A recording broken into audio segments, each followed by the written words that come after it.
like when I got into real estate, I was at a low, right? A real low. I was actually about to get shipped out to the military. This is in the year 2000. Okay. Right? I was 20 years old, and this is right before 9/11 happened. And so this is the earlier part of that year.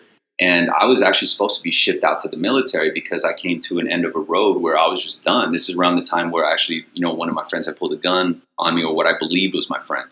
And I just figured out, like, I got to change my life. So I went back to my cousin, begged her to live with them to get out of that scenery, because environment plays a pretty big role with how you think, how you act, how you see things. It's huge. Yeah. And so I understood that if I could remove myself from this environment and put myself in a better environment, which was my cousin, then I could focus on myself. And that's exactly what happened. And so she agreed on the condition that I was going to the military. So I got enrolled. I went everything except being sworn in. I went through everything. Jeez. But they wouldn't ship me out because I had a record. And so I had to clear and at least settle my record. I actually got arrested at the Block of Orange. Wow. I came out of Sam Goodies with a bag full of cartons of cigarettes, CDs, gift cards that I was buying off of, stolen credit cards. Like, I was just in that life. I was in a real bad state.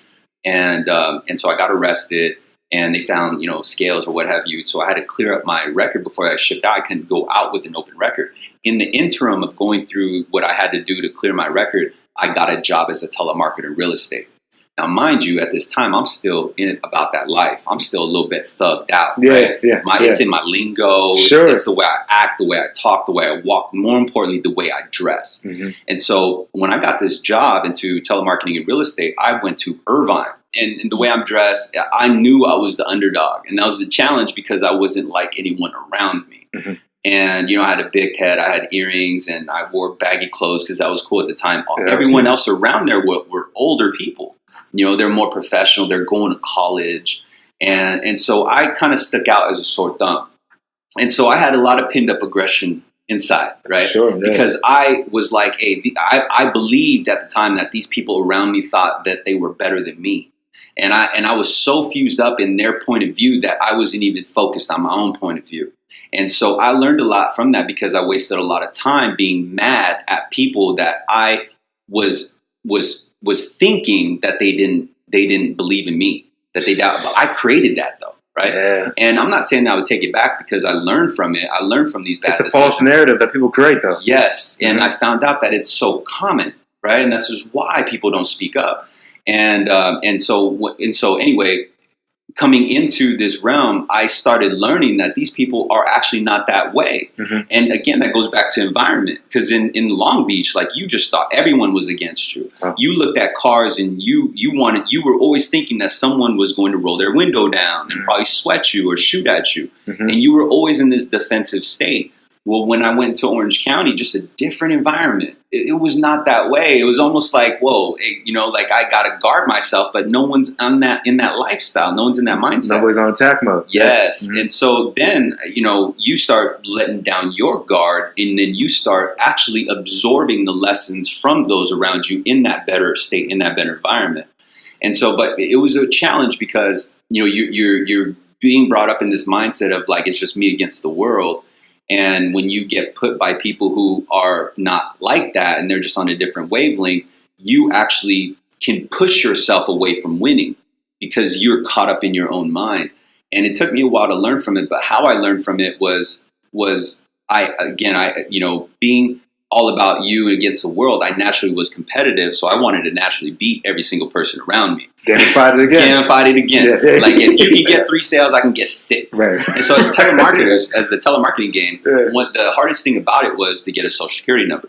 Because you're a telemarketer, you got to call people who weren't expecting your call, talk to them, and then at the end of the conversation, get their social security number, their date of birth. And that was usually the block that everyone had problems with. That was the Holy Grail, I'm sure. Yeah, that was the Holy Grail. And it was so difficult that the manager would give the person who hit 4 social security numbers the okay to go home and get paid for that full day. Mm-hmm. Well, you told me that. Like, now, you know what I mean? Like, I'm going to go outside and play. Yeah, So I was naturally, I got real good at getting them to give me their social, which everyone thought was the most challenging thing. But me, being the tough guy that I was like, yep, I got it. And I would just walk out. But then they put spotlight on me where they actually, you got better service, you got better treatment. You were almost looked at in a different light because you had the answer. And man, I like that. You got the love. Yeah, you got the love. And this is something that I was actually looking for, was people to love. This is why I was willing to die for that person, because I wanted that love. I wanted that acceptance, and I felt they gave me that acceptance. Wow. And so when I found out that I don't need to be willing to die for somebody in order for them to give me their acceptance, I just need to know how to do something that they also want to know how to do. Wow. And now you position yourself as like, okay, well, let me see what else I could do with this. Mm-hmm. And so then they put me into a team lead, and within 6 months I got promoted to a loan officer, because when I realized that the environment played a role. And then I realized that there are different environments, right? There's the environment of the telemarketer, and then there's the next environment that those telemarketers want to grow to, which was sales, right? It was a different environment. So you're always thriving for the better environment.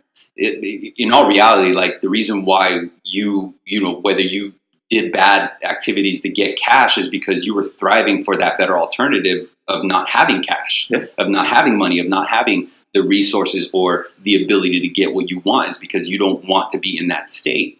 And so getting into kind of on a higher level, in a better surrounded area, I was able to find that I can actually control that. And so moving from the telemarketer to the next environment, which was loan officers, which is the sales, I remember being in the telemarketing department, and these guys would walk by and they were treated like gods. Because they were the ones that were making $20,000. I can't lie, man. That's what really got me into sales. It's just that you would walk into a building and they'd be like, "That's the guy who actually closed X, Y, Z." And you knew everybody was kind of, almost kind of chatting about you a little bit. That's what really drew me to it. But keep on going. That's really, I mean, in all reality, that's actually what inspired me. Mm-hmm. I wanted to be that dude, I wanted to be the one that said, "Oh man, this is the guy that made 30 grand last month. This is the guy that made 50 grand last month." Mm-hmm. I was like, "Man, I just made 2 grand last month." Like, man, you know what I mean? Like, I'll be happy with 8, but just knowing that it could be done.